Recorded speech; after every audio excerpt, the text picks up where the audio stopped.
Hello everyone, welcome to Saroj Mishra YouTube channel में। YouTube channel पर आप सभी का बहुत बहुत स्वागत है। नई शिक्षक भर्ती विज्ञापन एडवर्टीजमेंट रिलीज हुई है जस्ट अभी 3 अक्टूबर 2025, 3 अक्टूबर 2025 को। और अच्छे बड़े नंबर पे वैकेंसीज रिलीज हुई है। टोटल 5000 से ज्यादा वैकेंसीज हैं, 5000 से ज्यादा सिर्फ टीचर की वैकेंसीज है। इसमें 5000 से ज्यादा शिक्षकों की भर्ती है। परमानेंट पोस्ट है सभी के सभी। सारी डिटेल कवर करेंगे। परमानेंट मतलब स्थायी सरकारी नौकरी है। परमानेंट है। सबसे पहला आपका जो क्वेश्चन रहता है, परमानेंट है या नहीं है, तो बिल्कुल परमानेंट नौकरी है। गवर्नमेंट स्कूल्स में भर्ती होगी। जितने भी म्यूनिसिपल स्कूल्स होते हैं या फिर और भी जितने सरकारी स्कूल्स होते हैं, डायरेक्टरेट ऑफ एजुकेशन डीओई के अंतर्गत जितने स्कूल्स आते हैं, तो सारे के सारे सरकारी स्कूलों में स्थायी नौकरी होगी। गवर्नमेंट पे स्केल मिलेगा। 5000 से ज्यादा वैकेंसीज हैं। और उससे भी बड़ा एक जो क्वेश्चन रहता है कि सभी स्टेट के कैंडिडेट अलाउड है या नहीं, तो yes, other state candidates allowed. जितने भी स्टेट्स हैं, यूनियन टेरिटरी हैं, कहीं से भी आप अप्लाई करना चाहते हैं तो आप बिल्कुल यस अलाउड है।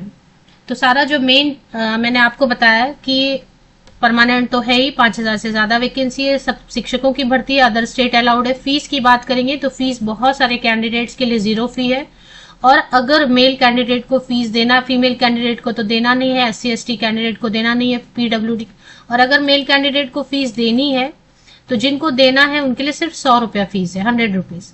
क्योंकि अभी एक के बाद एक भर्तियां आ रही हैं, तो आपके लिए ये भी एक बड़ा टेंशन है कि सब जगह फीस है 1500 2000, तो कितनी जगह पे फीस डालें। चलिए, तो टोटल कुल मिला के 5346 नंबर ऑफ वैकेंसीज आ गई हैं। बड़ी अपडेट है। अब देखें, बैक टू बैक ऐसे ही वैकेंसीज आएंगी, चाहे वो केंद्रीय विद्यालय की हो, नवोदय विद्यालय को, एक साथ आप तैयारी करना शुरू करेंगे। कहाँ सब जगह फॉर्म भरेंगे, जहां भी सिलेक्शन होनी होगी हो जाएगी। तो जम के तैयारी शुरू कर दें। अब ये वेट मत करें कि कब आने वाला है, आने ही वाले हैं सारी वैकेंसीज अब बैक टू बैक।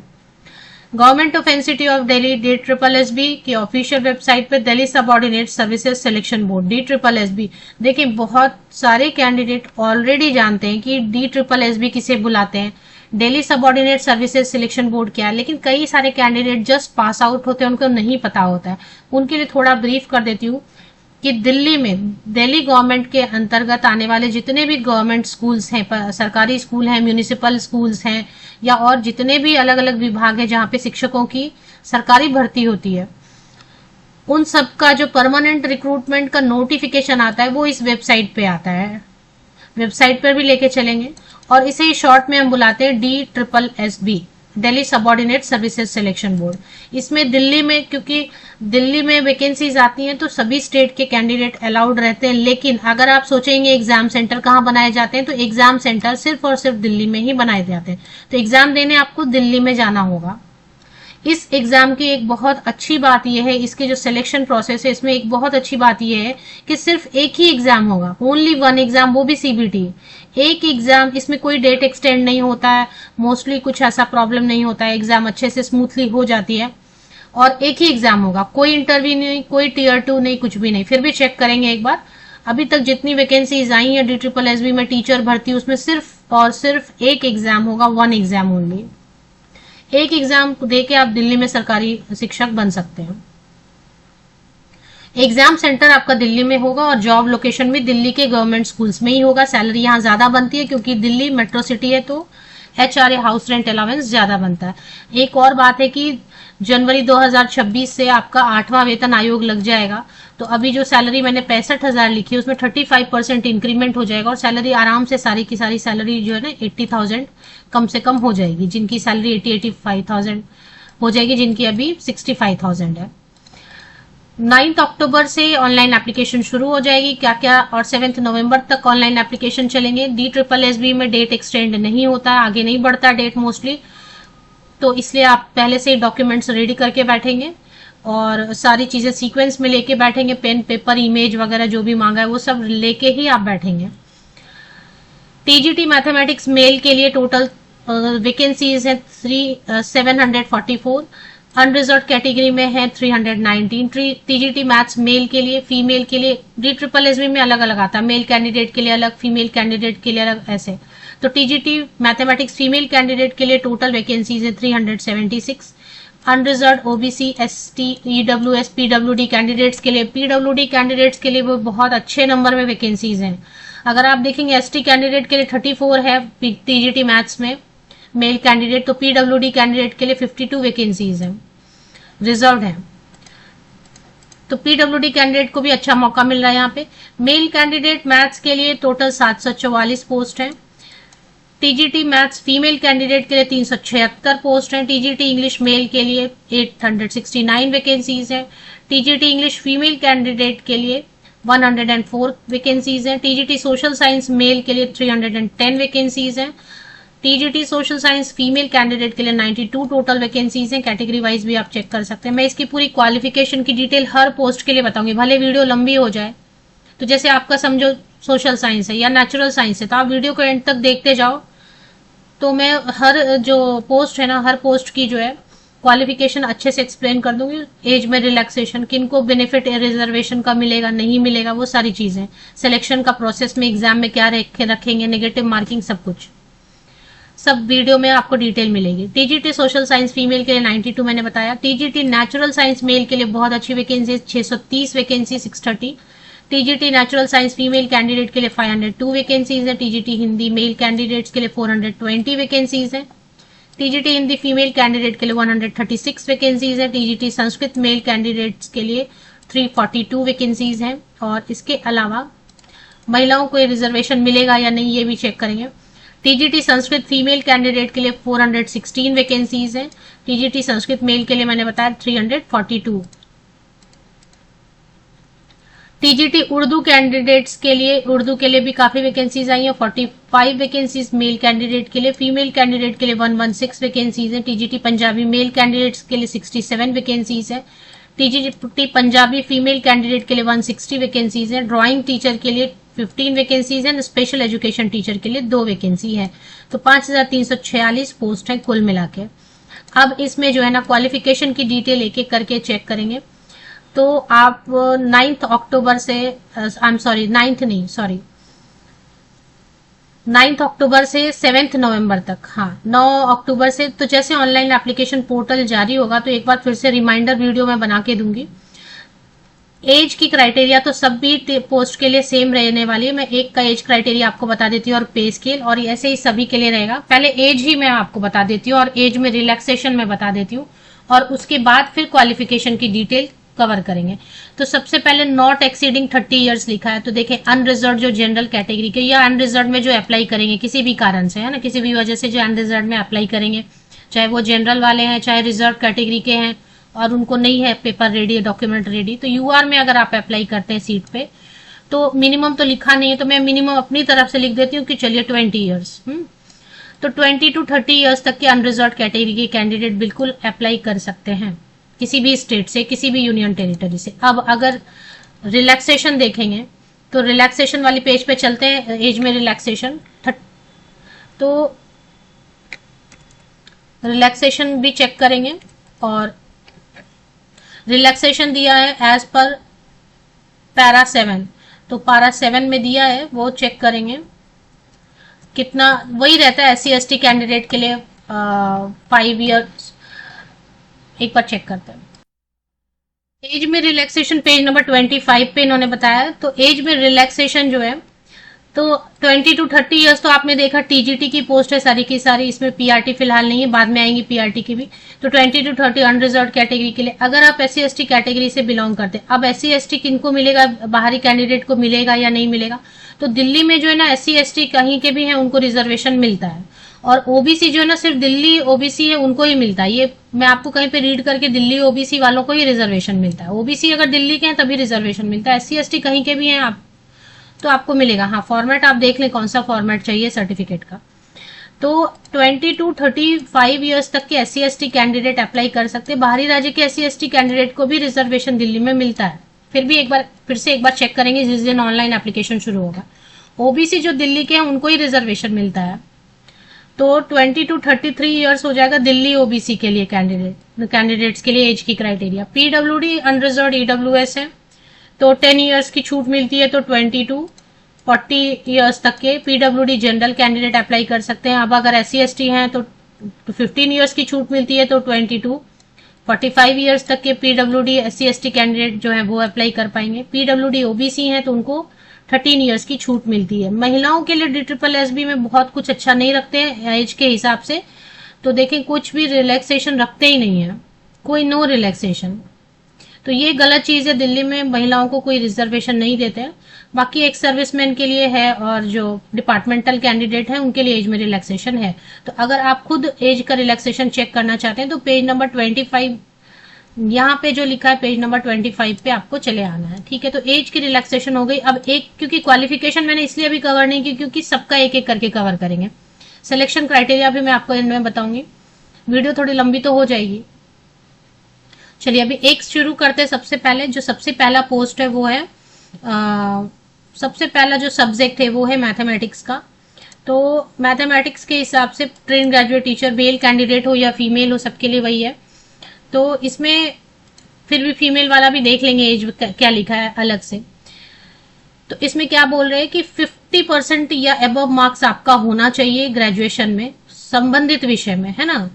और मान लेते हैं कि एक केस ऐसा हो गया कि आपने ग्रेजुएशन में 50% या अबव मार्क्स स्कोर नहीं किया है, तो अगर मास्टर डिग्री आपने किया हुआ है स्नातकोत्तर और उसमें 50% या अबव मार्क्स आपने स्कोर कर लिया है तो आप अप्लाई कर सकते हैं। कहने का मतलब है अगर पीजी के बेसिस पे भी आप 50% या अबव मार्क्स स्कोर कर चुके हैं तो उसके बेसिस पे भी अप्लाई कर सकते हैं, या फिर आपने ग्रेजुएशन में ही 50% या अबव मार्क्स स्कोर कर लिया है संबंधित विषय में तो आप अप्लाई कर सकते हैं।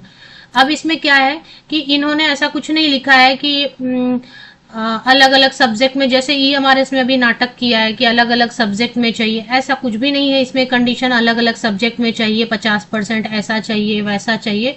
सिंपल प्लेन इन्होंने क्या लिखा है मैं रीड करती हूँ। A bachelor degree in the concern subject with at least 50% marks from a recognized university or institute in the concerned subject should have been studied for at least 2 years। और जो सब विषय है वो 3 साल नहीं भी पढ़ा है तब भी चलेगा।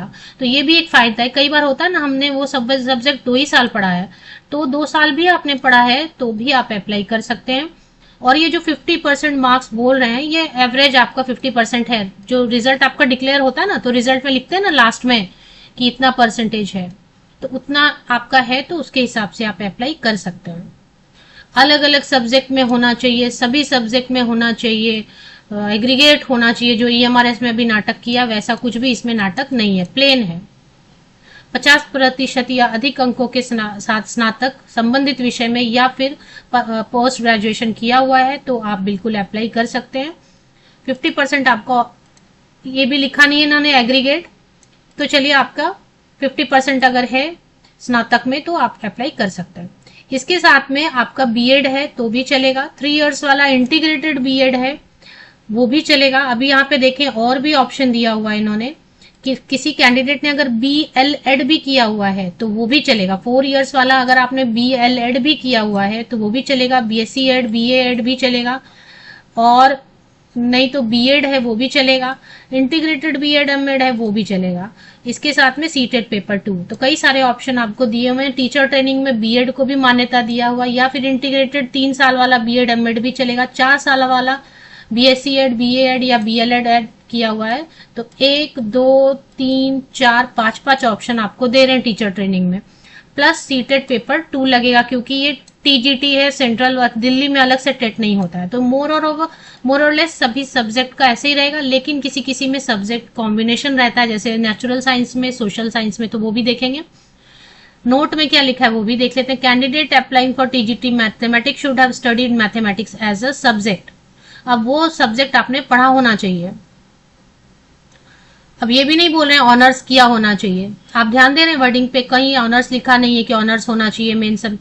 The qualification are relaxable at the description of the DSSB, वो तो ठीक है। अभी सैलरी बहुत अच्छी देंगे, 44,900 की बेसिक पे 65,000, ग्रुप बी का पोस्ट है, 65,000 अभी आपका बनेगा, बाद में काफी अच्छी सैलरी बनेगी। पेज नंबर 25 पेज में रिलैक्सेशन दिया हुआ है। जनरल कैंडिडेट्स के लिए 20 से 30 साल रहेगा, और मैंने एज की रिलैक्सेशन बताई। एक बार फीमेल कैंडिडेट का भी देख लेंगे कि कहीं एज में अलग तो नहीं दिया हुआ है, हालांकि वही रहेगा, फिर भी देखें फीमेल कैंडिडेट के लिए भी देख लेते हैं एक फॉर एग्जाम्पल, और उसके बाद फिर सभी सब्जेक्ट की सब्जेक्ट कॉम्बिनेशन चेक करेंगे। फीमेल कैंडिडेट के लिए मैथ्स के लिए सारी चीजें बिल्कुल सेम है, कैटेगरी वाइज दिया हुआ है, वही 50% ग्रेजुएशन में या फिर मास्टर डिग्री में, और बीएड है, इंटीग्रेटेड बीएड एमएड है, बीएड है, बीएससी एड है, सब चलेगा। महिलाओं के लिए भी एज वही है, 20 से 30 साल मिनिमम। मैं अपनी तरफ से लिख देती हूँ, 20 साल में तो कुछ ग्रेजुएशन होके इतना होता नहीं है, लेकिन मैंने मिनिमम लिख दिया। तो महिलाओं के लिए भी जनरल कैंडिडेट्स के लिए वही है, और अगर रिजर्व कैटेगरी से हैं तो मैंने रिलैक्सेशन बता दिया, वीडियो को बैक कर लें। इंग्लिश के लिए वही रहेगा, इंग्लिश विषय आपने पढ़ा होना चाहिए, 2 साल ही पढ़ा होगा तो भी काफी है। मास्टर डिग्री या फिर ग्रेजुएशन में 50% या अबव मार्क्स आपने स्कोर किया हुआ है, रिजल्ट में आपका जो फाइनल रिजल्ट आपका आता है ना, उसमें 50% या अबव मार्क्स से है आप पास। 2 साल आपने कम से कम इंग्लिश विषय पढ़ा हुआ है तो आप अप्लाई कर सकते हैं। साथ में बीएड वही है, इंग्लिश के लिए भी सेम है। अब इसमें जो है ना, कुछ विषय में कुछ सब्जेक्ट में ऐसा रहेगा कि सब्जेक्ट कॉम्बिनेशन रहेगा, तो डायरेक्टली हम चलते हैं उस पे। बाकी में मैं आपको वही बता रही हूँ कि मास्टर डिग्री या फिर ग्रेजुएशन में 50% या अबव मार्क्स, रिलेटेड सब्जेक्ट में, संबंधित विषय में, संबंधित विषय आपने सिर्फ 2 साल भी पढ़ा है तो चलेगा। बीएड चलेगा, उसके साथ बीएड, बीएससी एड चलेगा, इंटीग्रेटेड भी चलेगा, बीएलएड भी चलेगा। सीटेट पेपर 2 चाहिए ही चाहिए। सोशल साइंस में सब्जेक्ट कॉम्बिनेशन देखेंगे, एक मेल कैंडिडेट का केवल देखेंगे तो समझ में आ जाएगा। Same bachelor degree social science से, और 50% या अबव मार्क्स होना चाहिए। 2 साल आपने सोशल साइंस पढ़ा होना चाहिए, या फिर मास्टर डिग्री सोशल साइंस से आपने किया है, 50% या अबव मार्क्स होना चाहिए आपका। इसके बाद बीएड या फिर 3 साल वाला बीएड एमएड किया है तो चलेगा, या फिर बीएलएड 4 इयर्स वाला किया है, या बीएससी एड बीएड किया है, तब भी आप अप्लाई कर सकते हैं। अब यहाँ पे सब्जेक्ट कॉम्बिनेशन नोट में लिखा है, वो चेक करेंगे। तो ये फीमेल कैंडिडेट के लिए भी यही सब्जेक्ट कॉम्बिनेशन रहेगा, और मेल कैंडिडेट के लिए भी यही रहेगा। Candidate applying for TGT social science should have studied at least one of the following social science. सिर्फ एक पढ़ा होना चाहिए आपने। देखिए इसमें बहुत सारा रिलैक्सेशन दिया है, 2 बोलते हैं ना हर जगह केवीएस वगैरह में, यहाँ पे एक ही बोल रहा है, at least one of the following social science subjects. तो या तो आपने ग्रेजुएशन में हिस्ट्री या पॉलिटिकल साइंस या ज्योग्राफी या इकोनॉमिक्स या सोशियोलॉजी या बिजनेस स्टडीज या स्टैटिस्टिक्स पढ़ा है तो आप अप्लाई कर सकते हैं। 2 साल भी पढ़ा है तो चलेगा। तो यहाँ पे सोशल साइंस वालों को मेरे हिसाब से रिलैक्सेशन मिली है, क्योंकि बाकी जगह पे 2 सब्जेक्ट का कॉम्बिनेशन रखते हैं, यहाँ सब्जेक्ट का कॉम्बिनेशन नहीं है, सिर्फ कोई भी एक विषय हिस्ट्री या ज्योग्राफी या पॉलिटिकल साइंस या इकोनॉमिक्स या सोशियोलॉजी या बिजनेस स्टडीज या स्टैटिस्टिक्स पढ़ा है। अब ग्रेजुएशन में नहीं पढ़ा है तो पोस्ट ग्रेजुएशन में भी चलेगा। 2 साल भी पढ़ा है इसमें से कोई भी विषय तो आप अप्लाई कर सकते हैं। ये सब्जेक्ट कॉम्बिनेशन अच्छा दिया हुआ है इन्होंने, बहुत लोग अप्लाई कर पाएंगे जो बाकी जगह नहीं कर पाते हैं। तो फीमेल कैंडिडेट के लिए भी सेम रहेगा। चलिए अभी चलते हैं, और जहाँ पे कॉम्बिनेशन वाली बात है ना, नेचुरल साइंस में सेम वही बैचलर डिग्री नेचुरल साइंस या फिजिकल साइंस से सब्जेक्ट कॉम्बिनेशन देखेंगे। 50% या अबव मार्क्स होना चाहिए आपका ग्रेजुएशन में। ओवरऑल बोल रहे हैं, अगर ऐसा नहीं लिखा है तो मतलब ओवरऑल 2 साल आपने वो विषय पढ़ा हो। अगर नहीं है ऐसा बैचलर डिग्री में 50% या अबव, तो मास्टर डिग्री के बेसिस पे भी आप अप्लाई कर सकते हैं। 50% या अबव मार्क्स आपका होना चाहिए। 4 ईयर बीएलएड चलेगा, बीएससी एड बीएड भी चलेगा, या फिर बीएड चलेगा 3 इयर्स वाला, बीएड एमएड भी चलेगा। सीटेट पेपर 2 पास होना चाहिए। अब इसमें देखें क्या सब्जेक्ट, इसमें भी कॉम्बिनेशन नहीं दिया है, बहुत आसान रखा है, सरल रखा है, इजी रखा है। At least one of the following science subjects, कोई भी एक सब्जेक्ट पढ़ा है तो आप बिल्कुल अप्लाई कर सकते हैं। फिजिक्स या फिर केमिस्ट्री, फिजिक्स या फिर केमिस्ट्री या फिर बायोलॉजी या फिर बॉटनी या फिर जूलॉजी या फिर एंथ्रोपोलॉजी या फिर लाइफ साइंस या फिर इलेक्ट्रॉनिक्स या फिर बायोटेक्नोलॉजी या फिर बायोकेमिस्ट्री या फिर biomedical science, molecular cell biology, microbiology, applied science and geology. इसमें से कोई भी सब्जेक्ट आपने एक सब्जेक्ट, अब मुझे लगता है कि पीसीएम वाले बहुत सारे ऐसे कैंडिडेट है जो केवीएस एनवीएस में ईएमआरएस में नहीं अप्लाई कर पा रहे, वो यहाँ पे अप्लाई कर पाएंगे।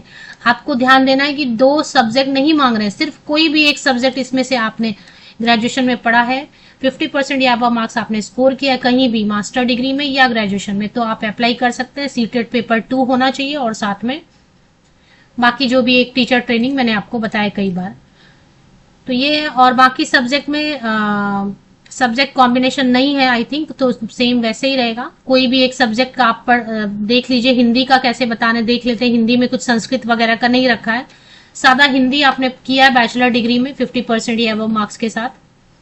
या मास्टर डिग्री में हिंदी। अभी हिंदी के साथ संस्कृत पढ़ने का कोई यहाँ पर कंडीशन शर्त नहीं रखा है कि हिंदी के साथ संस्कृत होना चाहिए, ऐसा कुछ भी नहीं है।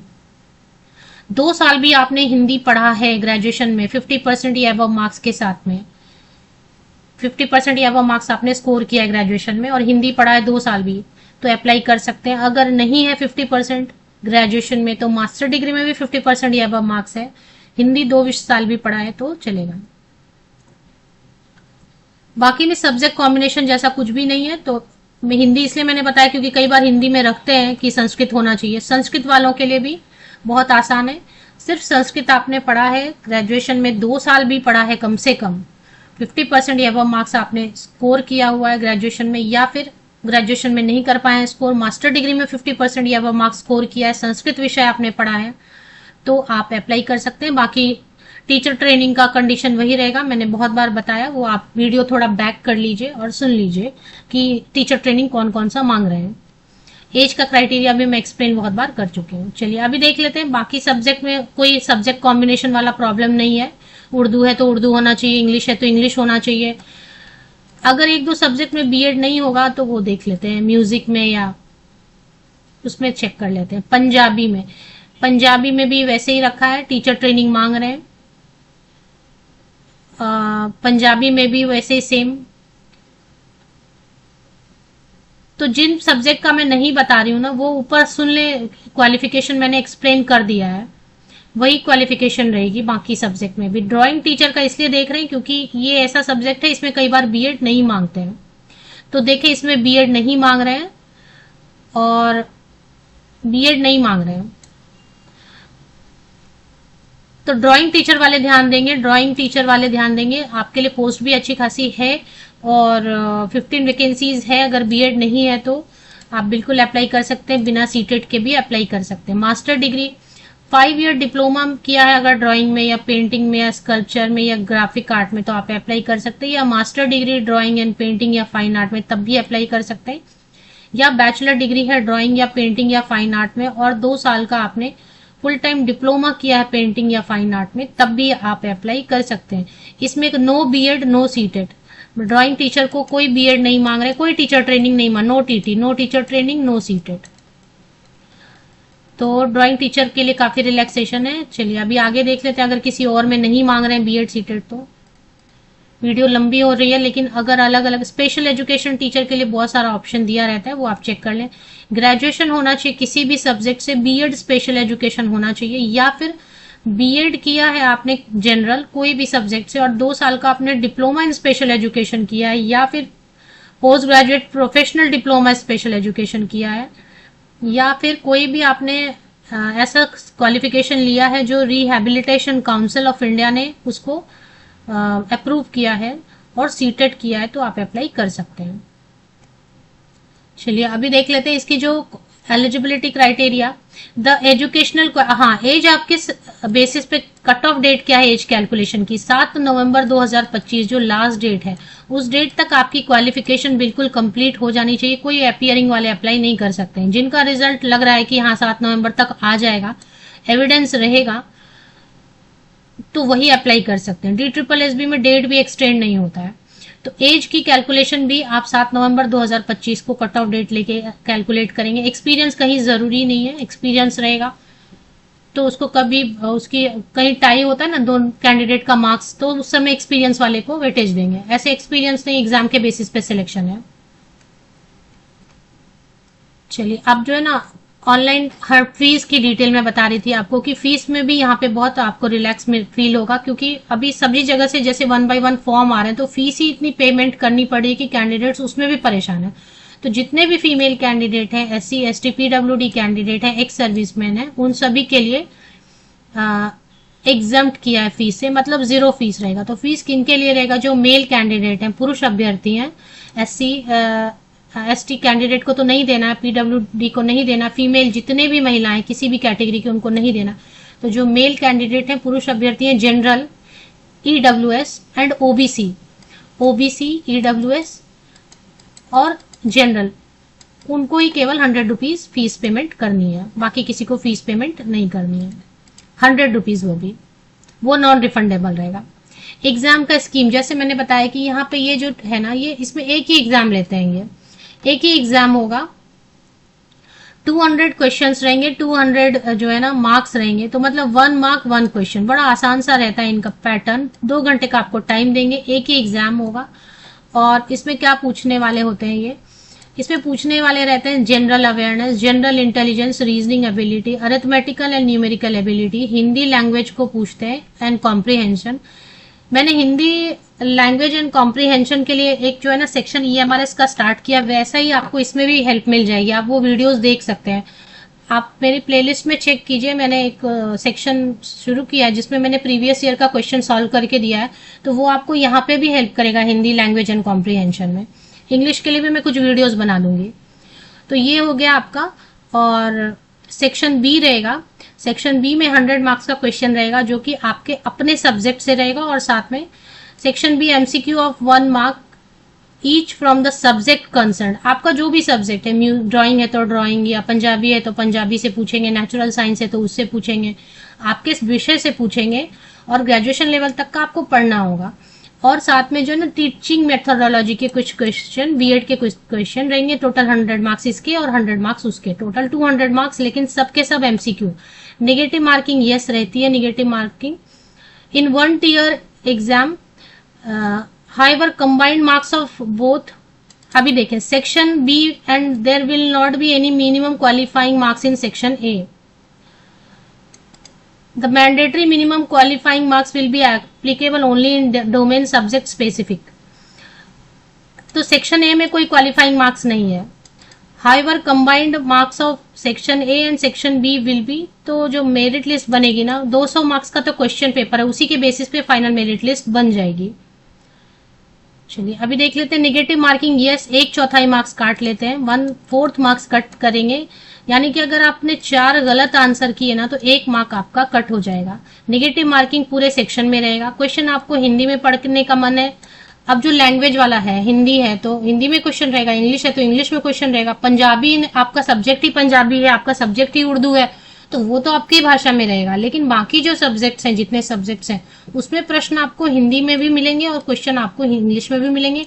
आंसर करने का मन आपको हिंदी में पढ़ के करना है तो वो कर सकते हैं, इंग्लिश में पढ़ के आंसर करना है तो वो भी कर सकते हैं। तो ये हो गया। और बाइलिंगुअल रहेगा, मतलब इसमें यहाँ पे कुछ नहीं रहता है स्किल मोड ऑफ सिलेक्शन, इसमें कुछ भी नहीं रहता, बस एक ही एग्जाम रहेगा। क्वालिफाइंग बोल रहे हैं ना, पार्ट ए में क्वालिफाइंग नहीं रखते, पार्ट बी में रखेंगे। तो जनरल में 40% कम से कम आपको रखना होगा। ओबीसी दिल्ली वालों के लिए 35%। ओबीसी जो बाहरी कैंडिडेट है ना, other state other union territory, वो जनरल कैटेगरी में आएंगे। SC ST PWD जो है ना बाहरी राज्य के, उनको दिल्ली में यहाँ पे मिलता है क्योंकि यूनियन टेरिटरी बोल के। और मेरे हिसाब से मैंने सारी चीजें कवर कर दी हैं।